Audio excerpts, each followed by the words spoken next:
Before we get started with today's video, I have an announcement to make. After years of telling other people's stories, I finally released one of my own. My novel Eternal Reign is available now in both ebook and paperback format for those of you who are like me and prefer to collect physical media.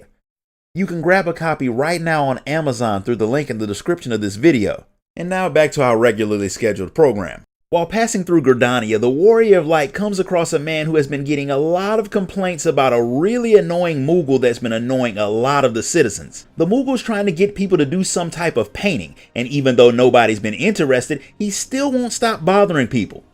The guy thinks that you should probably avoid the Moogle too, but the Warrior of Light seems to enjoy dealing with the annoying creatures, so she goes to find him instead. She sees the Moogle while he's in the middle of talking to some adventurers, and it turns out the painting he's talking about is not the regular boring kind. He's talking about the magical art of Pictomancer, which the Warrior of Light actually is interested in learning about. It's honestly a little weird that so many adventurers turned it down. Annoying though they may be, I can't think of too many people who wouldn't accept an aggravating teacher if it meant you learn how to beat people up with stick figures. The Moogle's name is Kupopo, and he inherited the soul crystal of a Pictomancer, and he's been looking for someone to pass the skill on to. It was created 1500 years ago at the end of the 5th Astral Era, but it's different from the black magic and white magic that sprung up during that period. This magic uses the caster's imagination as fuel, and by pouring a bit of ether into it, Pictomancers can bring what they imagine to life. It's not the easiest thing to learn though, which is why the Archon Realm who made it used physical art supplies to help focus the power. Instead of using a staff, she used a paintbrush and some ether-infused ink to make the things she drew come to life. So if your art sucks, you'll make some pretty crappy looking creations. Realm was one of those self-sacrificing people like the Warrior of Light, so she made the main rule that all Pictomancers had to follow be that they would always use their talent to save people. During the War of the Magi, she saved so many people that she earned her place among the 12 Archons. Since the Warrior of Light does that type of thing on a daily basis, she is a perfect candidate for carrying on Realm's legacy. On one condition. A while back, the Moogle had a fight with his best friend, and he hasn't seen her since. He's been trying to find her, so while the two of you are traveling around doing Pictomancer things, he wants you to help him find his friend. That's a simple enough task, so once you've switched clothes, the two of you head off to start saving people and hunting things after the Moogle goes to apologize to the hero for making his job more annoying. It was already going badly enough anyway, since there seems to be some monsters making noise in an empty manor house, and it's been irritating the people who live in the area. Kupopo sees that as a perfect opportunity to volunteer you to do some work, so he tells the guy that you'll clear the place out.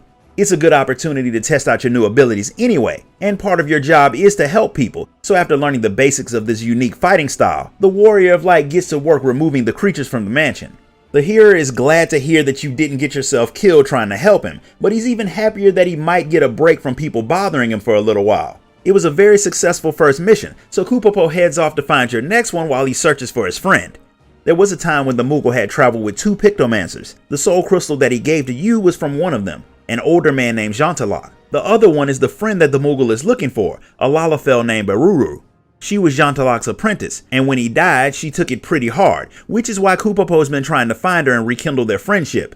The bad news is he hasn't found a single lead that could tell him where she might have gone. The only plan he has is retracing the steps that the 3 of them took when they had traveled together. While the 2 of you do that, you can help anyone that you come across. And the first stop on that journey is Kurthis, so the 2 of you get ready to head out. The Moogle hadn't liked the cold the last time he'd visited Camp Dragonhead, and not much has changed since. But Ruru had loved the place since it was her first time seeing snow, which means it might be a good place to look for her. But before either of you can do that, the same guy from Gridania who had asked you to deal with the monsters pops up, and he's once again in trouble. He was sent as an emissary for Gridania, but the Ishgardian who he was supposed to meet got hurt in a training exercise. The injuries weren't all that bad, but they got infected, and magic isn't healing him. The treatment he needs will take the horn of a not-so-weak animal, and since the emissary isn't exactly combat savvy, he can't go and get what he needs. That makes it a perfect job for you, so you do a bit of asking around, and once you find the thing's location, you put it down and take its horn back to the emissary, who rushes off to help his comrade. While he does that, Kupopo starts asking around to see if anyone's seen Baruru. He doesn't find any leads, but the Gridanian emissary and the knight who he healed hunt the 2 of you down to express their gratitude. After he had gotten back on his feet, the knight had done a bit of asking around about Kupopo's friend. No one can remember seeing a young painter, and since they watch their borders very well, if they haven't seen her, then she hasn't come there. Since she's not there, it's time to move on to the next stop on the journey, a much warmer and all around more pleasant place, Kugane. To make the trip to the area easier and a bit quicker, the Warrior of Light puts the Moogle in a sack and teleports to the far east. Unlike Kurthus, the Moogle had liked Kugane when he had visited it with his friends, but that's probably because they never ran into any Namazu. The Moogle thinks that the tea houses would be a good place to start asking around about his friend, but because you're a magnet for people with problems, you hear a trader swearing very loudly nearby. Usually when people use foul language in public, they're not having the best of days. So the Warrior of Light and the Moogle go to see if they can make this guy's day a little bit better. The guy's an art dealer from Ul'dah, and he came to Kugane to sell a rare piece of art that he collected from back home. But a storm hit the ship that he was on, and the pack with his art in it fell overboard. There's a good chance that the box floated into the Ruby Sea, which is the spot run by the Confederacy, so no one's been willing to go searching for the man's lost package. The Warrior of Light's on pretty good terms with those pirates though, so she has no problem going to talk to them. They did in fact find the thing, but they won't give it to you for free because why would they? Instead, they get you to help them hunt down a few ogre crabs, and once you're done, they're more than willing to hand over the crate. For a regular looking wooden box, the thing must have been sealed by magic because the painting that's inside is still in perfect condition, and it turns out to be one of Jantaloc's paintings. The trader bought it not that long ago from Jantaloc's apprentice, so he knows where she is. That part is good since you're hunting for the woman. The bad part is, as far as the trader knows, Baruru is dead now. She had come to Ul'dah with a bunch of Jantaloc's paintings. Once she sold them all, she disappeared. Everything she had was left in her room, and word started to spread that she'd gone off somewhere and self-deleted. Kupopo doesn't take the news all that well. He had known Baruru had taken her master's death pretty hard, but he hadn't expected her to decide to end it all because of it. And she may not have. It is only a rumor, one that the two of you head off to Ul'dah to hopefully prove that it is in fact just that. If someone wants to find out what's going on in Ul'dah, the person to talk to is Wymond. The man's been standing in the same spot since the Warrior of Light first came to Ul'dah, so he's not that hard to find, and he does know what happened to Baruru. She had come to Ul'dah about 6 months ago with 8 of Jantaloc's paintings, and she was trying to sell them. It didn't take long for her to accomplish that, and she used the money to buy herself a burial spot in the ossuary. It's really expensive getting buried in Ul'dah, but those paintings sold for a lot of money, so she had plenty to pay for her spot in full. Once she paid for her tomb, she vanished. No one could find her, but they did find some of her personal items in the room that she had been renting. She'd also left behind her traveling clothes, a note that said she wasn't ever coming back, and some money to pay for her room. The innkeeper thought the whole thing was weird, so he got the brass blades to look for the Lalafell. From what they found, they determined that she had decided to leave and unalive herself. It's starting to seem like she really is gone, but the only way to know for sure is to go to her grave and see her body. Even though it may not be a pleasant experience, Kupopo races off to talk to the priest so he can see his friend's corpse, and the Warrior of Light follows him. The priest isn't exactly open to the idea of letting someone open the coffin of someone who's not their relative. In a world full of necromancers and all other types of weirdos, you can't really blame him for not letting random people examine bodies, and he's too busy to waste a whole lot of time on talking to you about it either. Ul'dah doesn't have a lot of space for the dead, so they've been digging so they can expand one of the burial chambers. While they were digging, they hit some unmarked ruins and let out a lot of zombies. Kupopo offers to deal with the things as a part of your Pictomancer duties, and the priest is all too happy to accept your help. Once you've dealt with the undead and the priest has had more time to talk to the Moogle, he accepts the fact that Kupopo and Baruru were close enough to be family, and he decides to open the coffin for him. The coffin's not empty, but there's no body inside either. All that's there is Jantaloc's last painting of a place called the Ephemeral Palace. The priest knew that once you saw what was in the coffin, you'd have a lot of questions, so he tells you everything that he knows. Baruru had come to see them a while back wanting to buy a tomb and have it prepared for use immediately. Since she made a nice donation, they got one ready for her immediately. After it was ready, she asked for a moment alone with the grave so everyone left. She stayed in there for so long that the priest came to check on her, but she was gone. All that was left was the painting and a note saying to put it in the tomb. They obviously followed her instructions, but they had no idea where she went. Considering the fact that there's only one way into or out of the chamber, her disappearance confused everyone. They thought she might have wandered into the lower levels, but they looked around and didn't see any signs of her.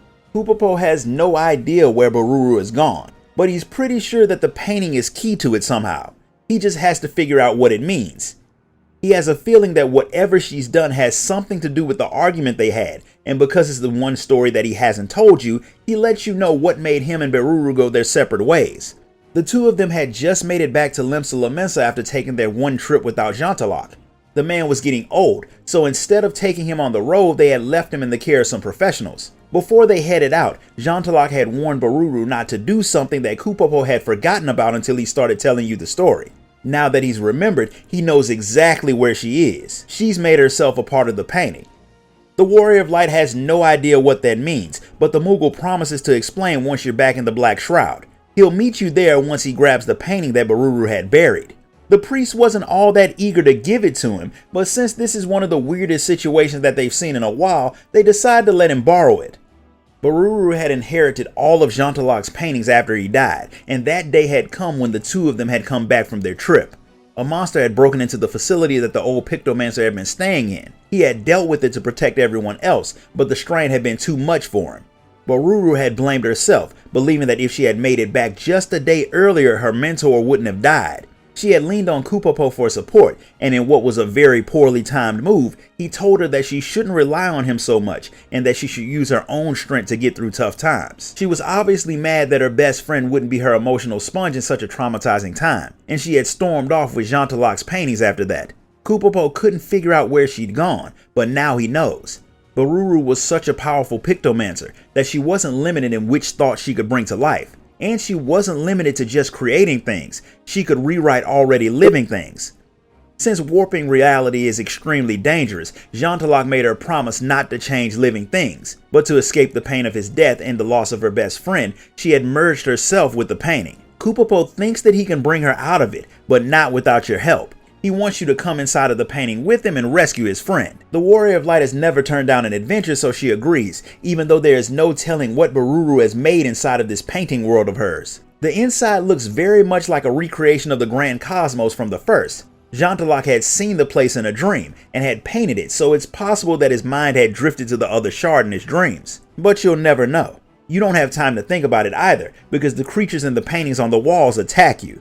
They are all images of things Boruru had seen on her adventures, and they aren't all that friendly. Once you've put them down, you find the Lalafell sitting on a throne not really paying attention to anything, while talking about how her master died because of her. Kupopo goes to talk some sense into his friend, but a manifestation of Jeantalak appears to block his way. The creation tries really hard to kill you, and he makes a good showing of it. That alone is proof that Boruru is way stronger than normal, because if she can summon something that strong while maintaining an entire world of her own, imagine what she could do if she was actually paying attention. Once you've put the fake Pictomancer down, Kupopo gets his friend's attention in the least tactful way possible. He yells at her and calls her an idiot. She hadn't expected to see him again, so she's really interested in finding out how he found her. Once you get her caught up, she thanks you for coming after her, but she's still mad at Kupopo for what he said to her. It turns out that he told her not to rely on him so much for a reason that wasn't all that out of pocket. He's not real. Boruru had made him too, and he'll eventually disappear. He was the very first thing she had ever made, which adds to the fact that Boruru is extremely overpowered. Even though she has the power to create things that she needs to escape from reality, that doesn't mean she can always run away from her problems. If she can't deal with her own issues, she'll never be able to fulfill the mission of a Pictomancer and help other people.